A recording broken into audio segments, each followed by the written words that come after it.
Hello, this is Tobias Sammet of Avantasia, and well, you may say Tobias, and that's all fine, but that's who I am. Toby of Avantasia. I'm Toby for you. Brilliant. Thank you so much.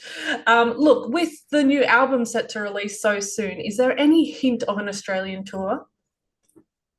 There is no hint yet, but I want to go back because last time has been amazing. It's been, I mean, unlike what everybody wants to tell you, there is a heavy metal audience in Australia. And there's no plans yet, but there is no plan to go to Latin America as well and to North America, and all this is going to happen. I mean, there are plans to go to Latin America, I have to Yeah. say, but nothing is confirmed yet. So, long story short, I hope I can't promise anything yet, Yeah. but I really hope we can make it work. Yeah. Oh, we hope you can make it over too. And Against the Wind has such a powerful and uplifting message. What inspired the themes behind the song, and how do you relate to them on a personal level? I think the message that lies underneath has been inspired by my life and by reflecting what I have been experiencing on my way to where I am now, not just as a musician, but as a general person, because you often face situations where where people want you to be their rendition of what they of you. So so there's often expectations, and I think it's just I was just looking back and the whole song was given birth to, I believe, not the whole song, but the lyrics. When I was standing at the shoreline of Cornwall, and I was looking over, it was a beautiful sight, and it was very, very inspiring. And I'm a very visual person, and when I'm in a certain surrounding, I really, really certain surroundings change my mood, and they tickle my creativity, and they make me want to express thoughts, and they do something to the thoughts that I've been carrying for a while, and just give them a certain twist, and then it all is flooding out, so to speak. So that was what it was, and yeah, it's a reflection on what I've been through, and of course, it's a little flick of the bird at all the naysayers, and Yeah. there's the spirit of the spirit. It's about what kept me going all these years, because you sometimes need a certain pressure from the other side to get aware of who you are and what you want to do, and just say fuck you, I That's do it. it my way. That's it. The No, old I Frank Sinatra way. Hmm? Yeah, that's no, I absolutely loved it because it was really an FU saying, stuff you all, I'm going to be who I am. And yeah, that's it. Your collaborations with talented artists like Lecremo have been a standout feature on Avantasia's music. What is it about his voice that made the perfect fit for the track?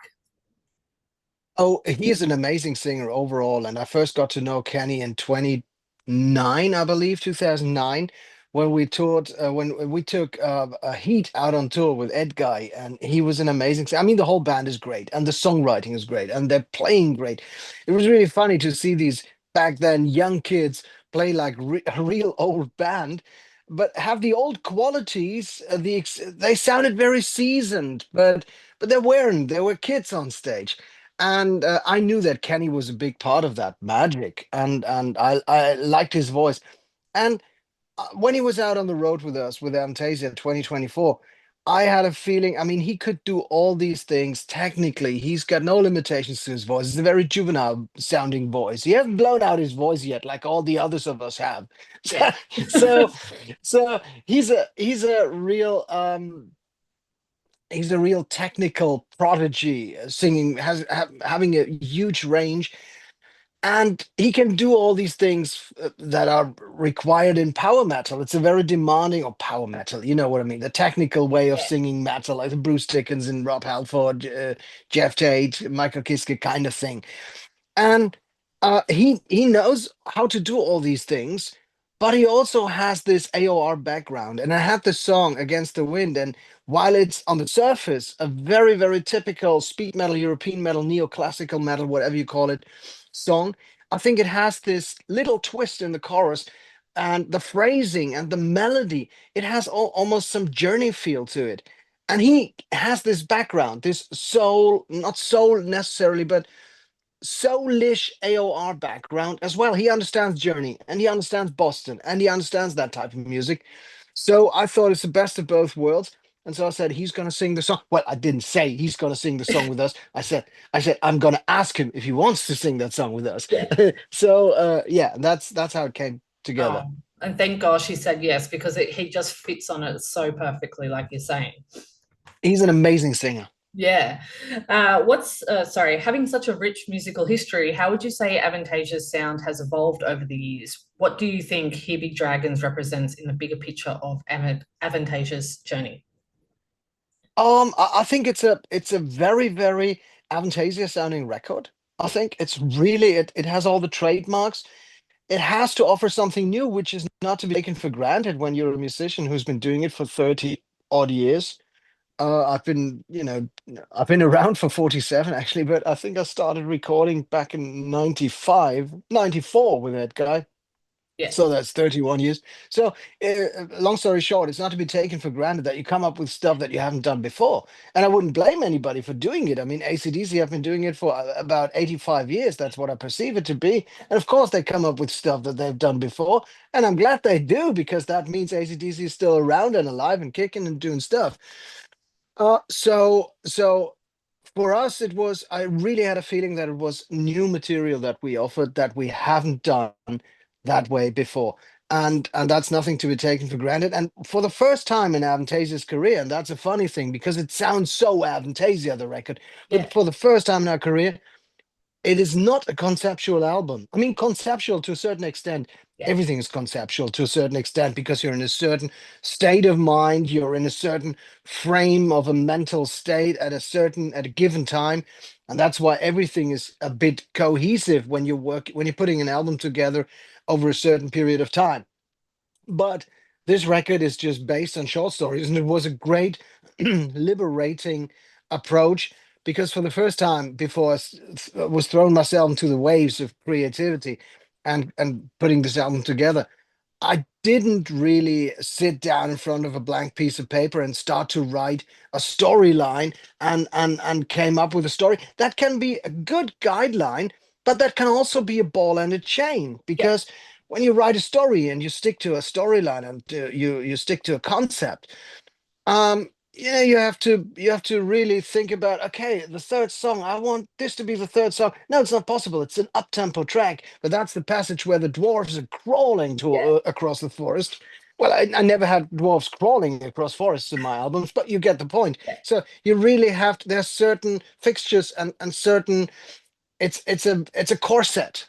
Yeah. And I didn't want that. I just threw myself, and thus the title, Here Be Dragons. Um, I'm sorry, I don't leave you room to ask questions. I'm just No, it's talking good. away. Good. Okay. So I'm just gonna say this. Here Yeah. Be Dragons was a term used on historical on one particular historical map as a way to indicate uncharted territory, and um, Mm. and that's I discovered that expression. I thought that's great. It was a potential warning, a potential "don't come here, there may lurk danger." And I thought that sounds like that's the way an adventure should start. That's actually the start of a good story. And I thought that's my approach. Here the dragons. I'm just setting off to the sea, and I don't know where I'm going. I just know that it feels good, and I want to be creative, and I want to discover what I have in me, which music, which stories I have in me, and what I have to give, and not worry too much about a concept with monks and the Pope and witches being burned at the stake and all these kinds of things. Yeah. When you write a storyline, you have to deliver something to somebody else. Whereas when you just let out your feelings, you do it for yourself. It's just like writing diary and putting it into beautiful stories. And that's what I wanted to do now. So Yeah. now you have a chance to ask a question. I'm really sorry. I No, always no. say I'm the last Ulrich of Germany. No, no, please. It's honestly, it's great. I love when, yeah, the people I interview talk so much. It's great. It really fills it in. So what you're saying is basically as well that the album really is a whole lot of shorter stories, not just sticking to one sort of story. Yeah. Yeah, Yeah, yeah, exactly. It's individual songs, just like a band would do. yeah, And the funny thing is, still, it is an Avantasia album. And to me, what is so surprising and what makes me feel so good is that my trust in advance that it will eventually sound like Avantasia. I just had that faith and yeah, said, okay, just keep rolling, just do it, just do it. It will, it's in your DNA. You will make sure, your subconscious mind will make sure it will be Avantasia. It will sound, smell, feel like Avantasia. yeah, And the thing is, that carefree approach and faith paid off because I think some people said it sounds every second sounds like Avantasia, and it sounds very cohesive, which is really funny yeah. if you consider that it's not a story. Yeah, definitely. And so since the full album hasn't been released to us yet, have all the songs been completed though? Yeah, yeah, of course, Yeah. absolutely. They I think we delivered the album, I don't know when, 2 weeks after we were supposed to, probably. Oh, I don't know, it must have been sometime in fall. yeah, yeah. Oh, awesome. And now just stepping away from the music a bit, what's the weirdest or coolest thing a fan has ever given you? That's a good. I get a lot of great stuff. I don't know if there was ever a weird thing. I've never been given, I've never been given a space shuttle or something like that. I've never been given a baby, as some musicians would probably say. Yeah, that might be a good Oh, thing. that sounds, I don't know if that's politically correct to say that, but I heard those stories.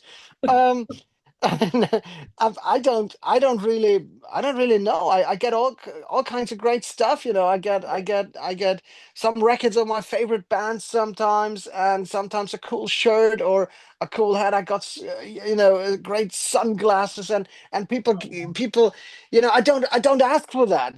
People don't do it. Just enjoy the music. Oh, You don't owe me anything. You don't owe me anything. I thank you for it, but you don't owe me anything. oh, that's so sweet. And outside of music, what are some of your hobbies or passions that you enjoy? Um, More music, listening to music, and watching football. I'm very, it's very pathetic, and I'm not fishing for empathy, but I don't have many hobbies.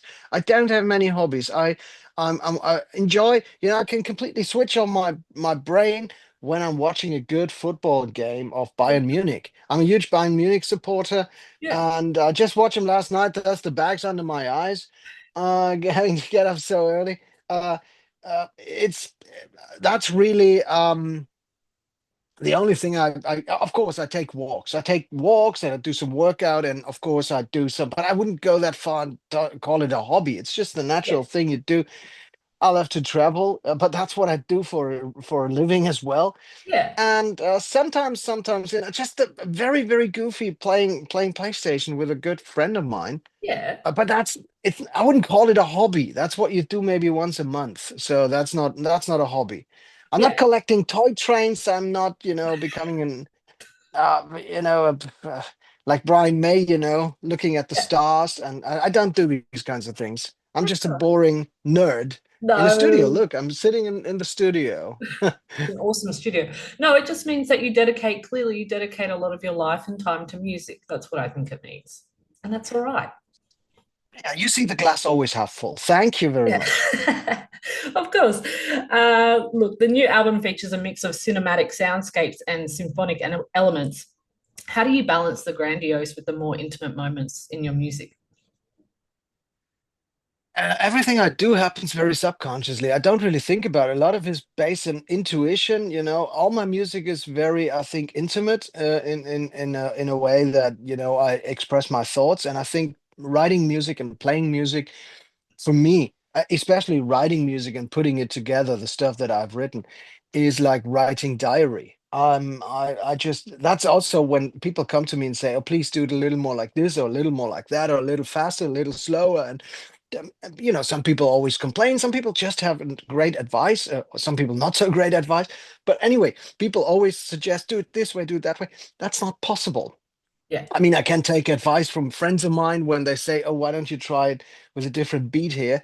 But what I do is writing diary. I write diary, and when Yeah. you keep diary and you consider your creative process as keeping diary and keep it as personal as I do, there is no, it's not, it's unbribable. You can't do it, like a commissioned piece of work.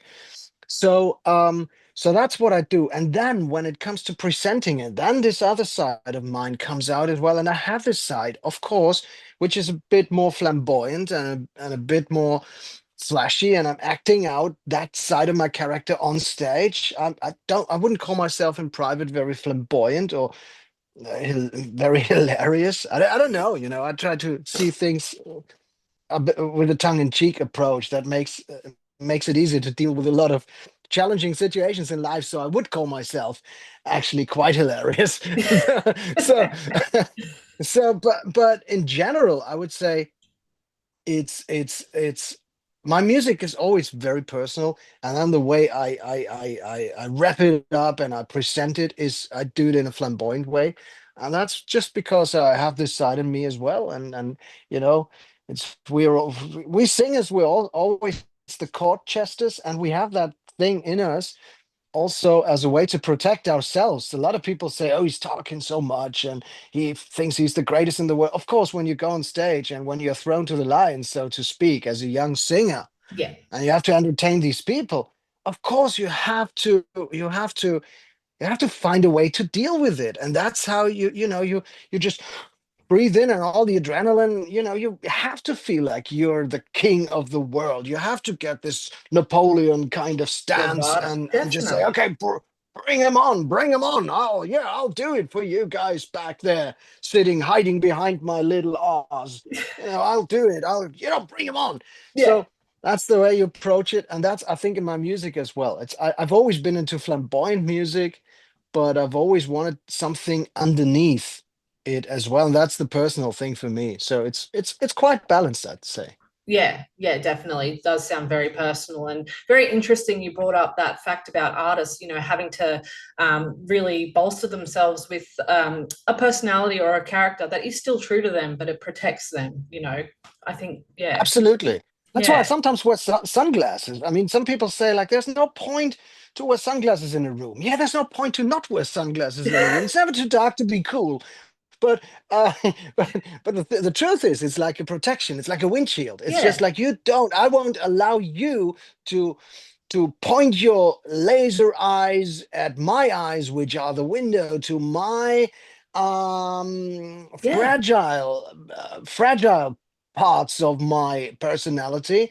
So I won't do that. yeah, Sometimes you're just in the mood to put them on, and sometimes you're just in the mood to go on, as I say, to present yourself you want to be male clad, so to yeah, speak. I don't know, yeah, male clad, does that word exist? I think so. yeah, yeah. I think like the chainmail stuff sort of, uh, Yeah, you want to be just you want to protect yourself. It's a way of self-protection. yeah, that's it. Flamboyance is a way of self-protection. Yeah. Yeah, no, I can get that.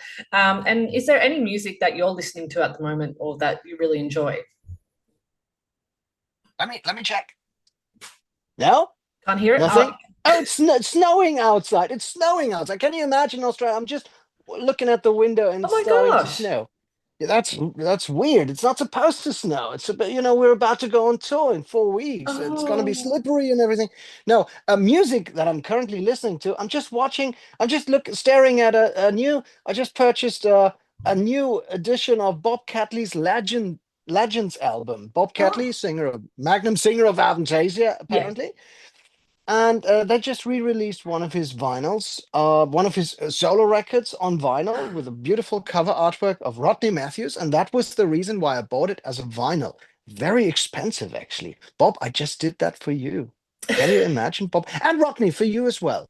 Even though you probably got a flat fee, and therefore, Rodney, you will not really derive anything from me purchasing this piece. But that's the music, and I just listened to the album. I bought it also on disc, And I bought one copy for a friend of mine as well.